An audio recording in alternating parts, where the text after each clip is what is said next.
In any discussion of modern warfare, missiles have become the ultimate symbol of power, deterrence, and technological dominance. And when comparing Britain and Iran, the contrast between their missile forces reveals two completely different philosophies of war, shaped by geography, alliances, economics, and decades of strategic experience. Iran has built one of the largest and most diverse missile arsenals in the world, designed primarily for regional dominance and deterrence against stronger adversaries, while Britain has developed a smaller, but far more technologically integrated missile force focused on precision, survivability, intelligence dominance, and alliance-based warfare. To understand who would win in a missile confrontation, it is not enough to count missiles or compare ranges. We must examine doctrine, guidance systems, launch platforms, air and missile defense, space assets, and the political reality that shapes how these weapons would actually be used. Iran's missile program exists largely because of isolation. Cut off from advanced Western aircraft and air power since the 1979 revolution, Tehran turned to missiles as its primary means of strategic deterrence, developing indigenous ballistic and cruise missiles capable of reaching targets across the Middle East. Over decades, Iran has amassed hundreds, and possibly thousands, of missiles across multiple classes, including short-range ballistic missiles like the Fateh-110, medium-range systems such as Shahab-3 and Imad, and long-range cruise missiles like Haviza. These weapons are designed to be launched in large numbers, from dispersed and often hidden launch sites, to overwhelm enemy defenses through sheer volume. Accuracy, while improving, has historically been secondary to quantity, survivability, and psychological impact. Britain's missile force, by contrast, reflects a completely different strategic environment. As a NATO member with global reach, the UK does not rely on mass missile salvos for deterrence. Instead, it focuses on precision strike, integration with air and naval power, and deep intelligence support. British missiles such as Storm Shadow and Brimstone are not intended to blanket areas with destruction, but to surgically destroy high-value targets like command centers, air defense systems, hardened bunkers, and missile launch infrastructure. This difference alone fundamentally shapes the outcome of any hypothetical confrontation. To begin with Iran's offensive capability, its ballistic missile force represents the backbone of its deterrence strategy. Missiles like the Shahab-3, with a range of roughly 1,000 to 2,000 kilometers depending on variant, allow Iran to threaten targets across much of the Middle East, including military bases, ports, and infrastructure. More modern variants, like Imad, feature improved guidance and maneuverable reentry vehicles, reducing circular error probability and increasing the likelihood of hitting hardened targets. Iran has also invested heavily in solid-fuel missiles such as the Fateh series, which offer faster launch times and greater survivability compared to older liquid fuel systems. These missiles are designed to be mobile, launched from transporter erector launchers that can hide in tunnels, caves, and urban areas, complicating preemptive strikes. Iran's cruise missile capability further enhances its threat profile. Cruise missiles like Haviza fly at low altitude, following terrain and evading radar, making them particularly challenging for air defense systems to detect and intercept. With ranges reported at over 1,000 kilometers, these missiles allow Iran to conduct precision strikes against regional targets while exploiting weaknesses in air defense coverage. Combined with drones and loitering munitions, Iran's missile force is designed to saturate defenses, confuse radar, and force adversaries to expend expensive interceptors. Britain, however, would approach missile warfare from a fundamentally different angle. The UK's offensive missile capability is built around air-launched and sea-launched precision weapons, integrated with intelligence, surveillance, and reconnaissance assets. Storm Shadow, for example, is a long-range cruise missile capable of penetrating sophisticated air defense systems by flying low and using terrain-following navigation. Its guidance combines inertial navigation, GPS, and terrain reference systems, allowing it to strike targets with extreme accuracy even in contested electronic environments.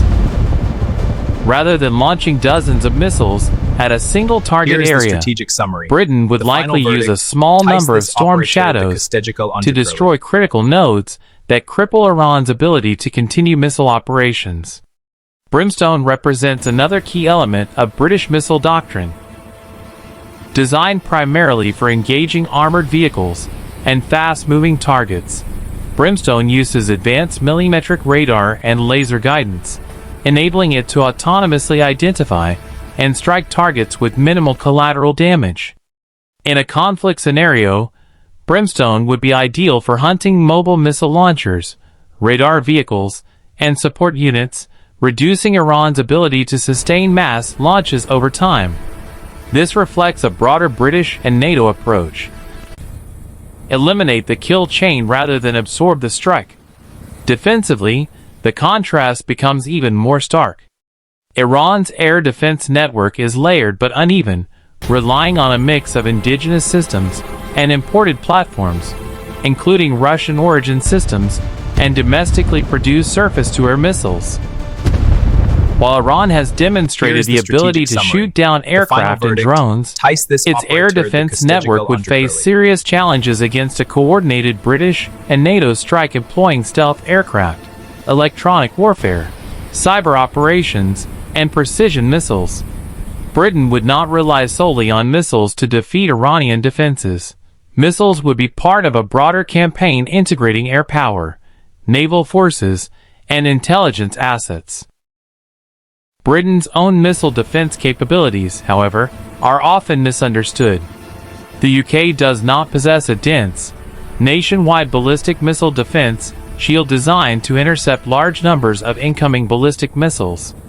Instead, British defense relies on layered air defense systems such as Sky Sabre on land and Sea Viper aboard Type 45 destroyers at sea, combined with early warning data from NATO and Allied satellites. Sky Sabre is designed to counter cruise missiles, aircraft, and drones, providing highly accurate interception within its engagement envelope. Sea Viper, with its advanced radar and interceptor missiles, offers protection for naval task groups and can contribute to broader regional defense. In a hypothetical Iranian missile attack on the UK, geography becomes a decisive factor. Iran is thousands of kilometers away from Britain, well beyond the effective range of most Iranian ballistic and cruise missiles. Any direct missile confrontation would therefore be indirect, involving long-range strikes, forward-deployed assets, or proxy conflicts rather than a simple exchange of salvos. This alone heavily favors Britain, as Iran's missile force is designed for regional warfare, not intercontinental power projection. If, however, we imagine a theoretical scenario where British and Iranian missile forces are compared in isolation, the question becomes one of effectiveness rather than proximity.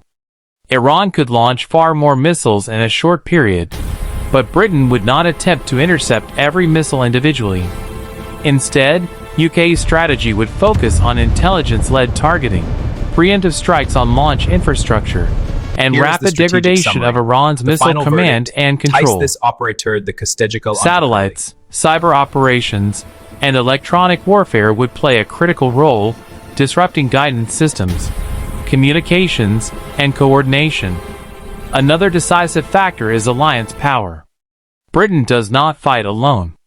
Any major missile confrontation involving the UK would almost certainly involve NATO, bringing in US missile defense assets, early warning systems, and retaliatory strike capabilities. Iran, by contrast, while supported diplomatically and technologically by partners, does not have a comparable alliance structure capable of providing integrated missile defense and global power projection. This imbalance fundamentally alters the outcome of any theoretical "who would win" scenario. Here is the strategic summary. The psychological final and verdict: political dimensions this must operator also be considered. undercurly. Iran's missile doctrine is deeply tied to deterrence and signaling, using missile tests and launches to project strength and influence regional behavior. Britain's missile doctrine, by contrast, is rooted in escalation control, precision, and legal political accountability. British strikes are designed to send a message through capability demonstration rather than mass destruction, maintaining legitimacy while achieving military objectives. When all these factors are combined, the conclusion becomes clear. Iran holds an advantage in missile quantity, regional reach, and saturation capability, making it a formidable regional missile power.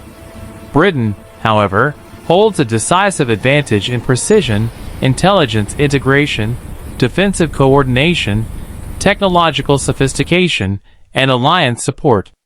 In a direct missile exchange, Iran could cause disruption through volume, but Britain's approach is not to trade missile for missile. It is to dismantle the enemy's ability to launch, guide, and sustain missile operations. Ultimately, the question, who would win, depends on how victory is defined. If victory means launching the most missiles, Iran wins. If victory means achieving strategic objectives, maintaining control of escalation, protecting critical assets, and ending the conflict on favorable terms, Britain holds the upper hand. Modern missile warfare is no longer about who has the biggest arsenal, but about who controls the information, the networks, and the decision-making process. And in that arena, Britain's missile power, backed by NATO and space-based systems, would likely prove decisive.